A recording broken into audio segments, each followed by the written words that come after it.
It started with a note. Just a small piece of paper, folded once, lying half-tucked under the front door when I woke up.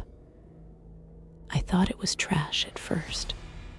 Something from outside, maybe a flyer, or a neighbor's junk mail blown off course. But when I picked it up, it wasn't printed. It was handwritten. One line, neat, familiar. You should leave the lights on tonight. No signature, no context, no explanation. I turned it over. Blank on the back. I checked the hallway. Nothing. No footsteps. No sound. Just the usual silence of a building that sleeps in layers. I read the note again. The handwriting looked like mine. Almost exactly. But I hadn't written it. I was sure. There was no paper like this in my apartment. No pen that wrote quite like that. Still, I kept the note, slipped it into the drawer beside my bed, and tried to forget. The next morning, there was another one. Same size, same fold, different message. Stop dreaming about drowning. That one made me sit down, because I had dreamed about drowning.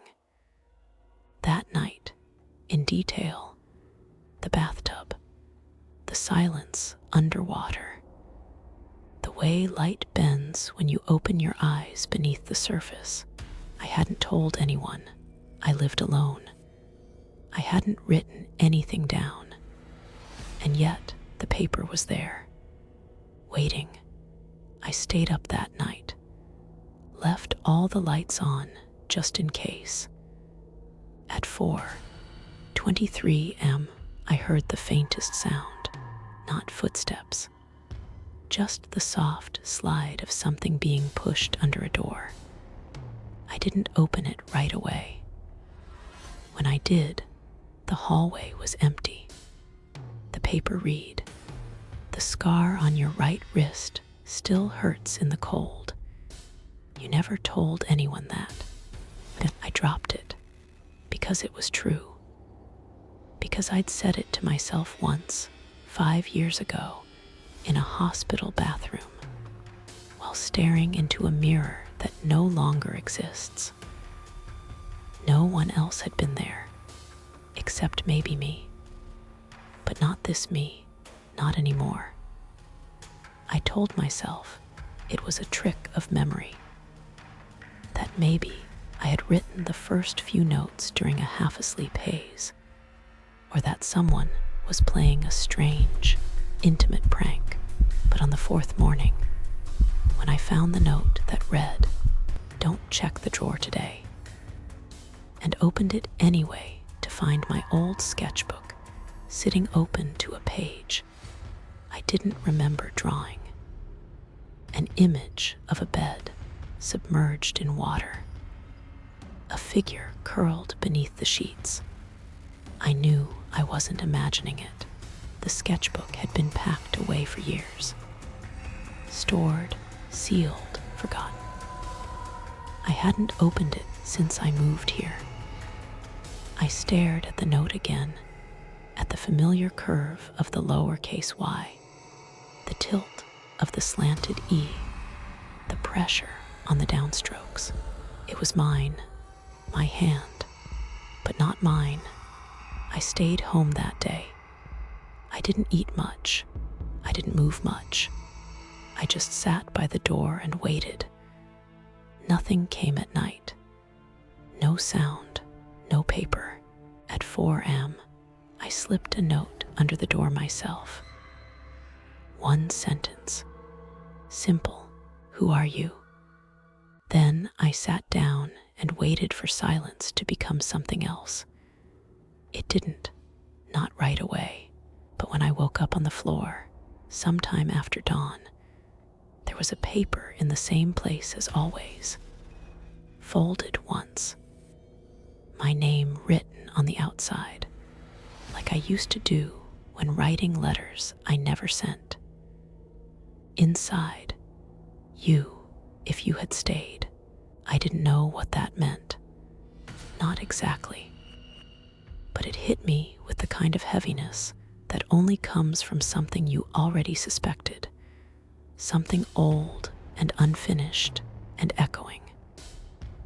That night, I wrote again.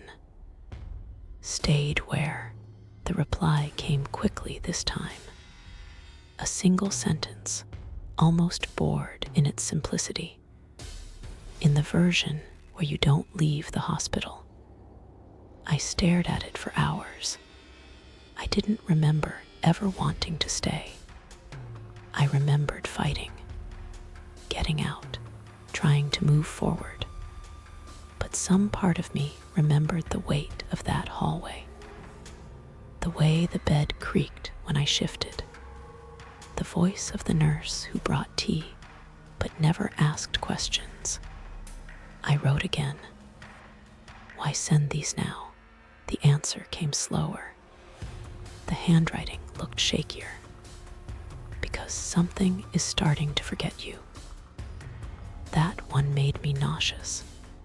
Because I hadn't told anyone, not even myself out loud, that lately I'd been waking up unsure what day it was, what year, that sometimes I looked at the reflection in the mirror.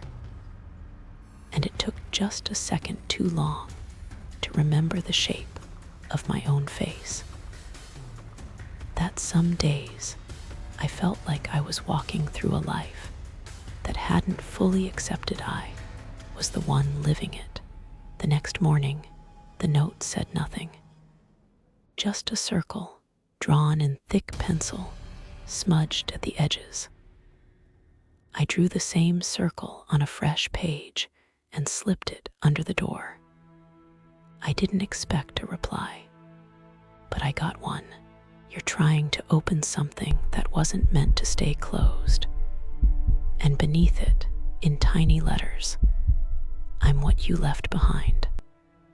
I held the note against my chest, not for warmth, just to feel if it pulsed. It didn't, but I did, faster than before. Louder, like something inside me had started counting backward. I started dreaming again. Not like before, not like the water or the hallway or the mirrors that didn't reflect right. These dreams were vivid, structured. They had weight, detail, texture. I woke up remembering the feeling of coarse linen sheets, the scratch of a wool sweater I never owned, the creak of wooden stairs that didn't exist in this apartment. In one dream, I sat on the edge of a twin bed under a slanted ceiling, watching light move across peeling wallpaper shaped like birds mid-flight.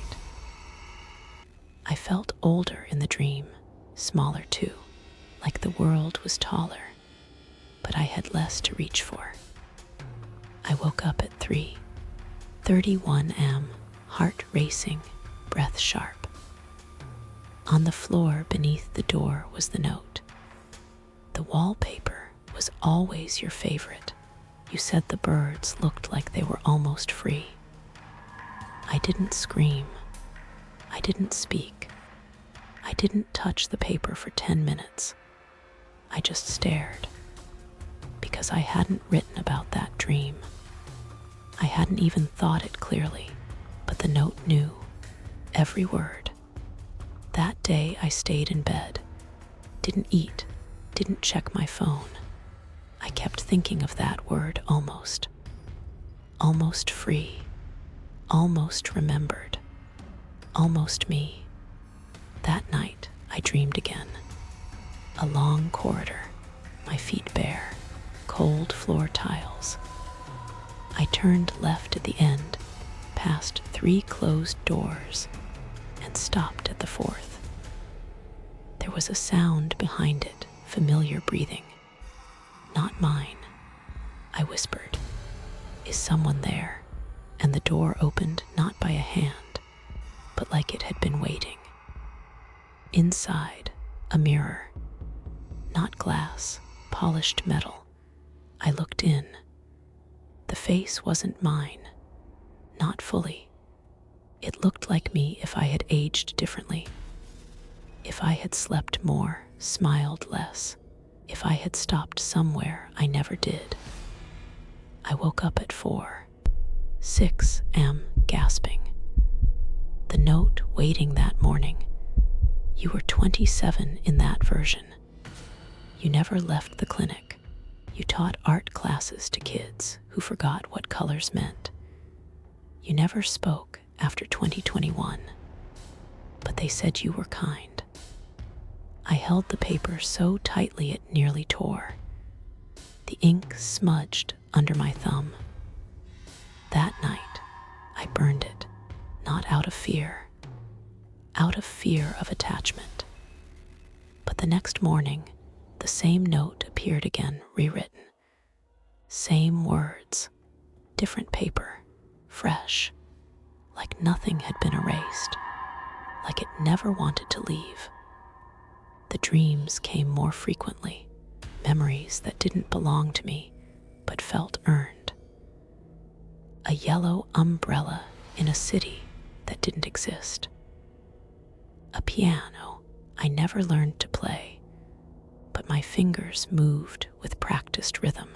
The smell of rosemary tea poured by a hand I couldn't place, and a voice, my voice saying, "Some things are true even if they only happen once." The note the next morning didn't describe the dream. It just asked a question. Do you want to come back? I didn't answer. I just sat on the floor, back against the door, wondering if I had already said yes, in a version of me I hadn't yet met. The next night, I didn't sleep. I didn't write. I didn't wait for the paper to slide through the door. I just sat, back pressed against the wall, legs pulled close, listening to the quiet stretch itself into something heavier. I thought maybe it would stop if I stopped feeding it, that if I didn't respond, if I didn't look, if I didn't dream, it would forget me, let me go. But the silence was worse. Not peaceful, not still, just listening. At 3:17 a.m. I stood up, walked to the door. I didn't expect a note. There wasn't one. There was only the faint smell of something I hadn't realized I missed: graphite, old paper, the breath of ink, not yet dry. I unlocked the door. My hands were steady, calmer than they should have been. I pulled it open. The hallway was empty, dim as always. But this time, there was something folded neatly on the floor. Not a note, a journal, my journal. The one I'd lost after college. Inside, pages and pages in my handwriting. Entries I never remembered writing. Places I hadn't been. Thoughts I didn't know I'd had. But as I flipped through, they became clearer, sharper. Each entry dated in sequence, each word more mine than the last. The final page was blank, except for one line in the center. You stopped too soon. I stepped back, not out of fear, out of something deeper, recognition, the kind that arrives when you finally catch up to yourself after years of being out of sync. I looked down the hallway. No movement, but the silence was warmer now, like the echo of something that had just left. I stepped outside, closed the door behind me. The key in my pocket no longer fit. I didn't test it. I didn't need to. That life was written. This one This one was still deciding. I walked the corridor slowly. At the end, a door I'd never noticed stood slightly ajar. Light bled out from beneath it, soft and gold, the way memory feels when it stops hurting. I didn't knock. I opened it. Inside, a small room, a desk, a chair, a pen, and a single note waiting. Folded, untouched, I opened it. My handwriting. 3 words. Finish your story.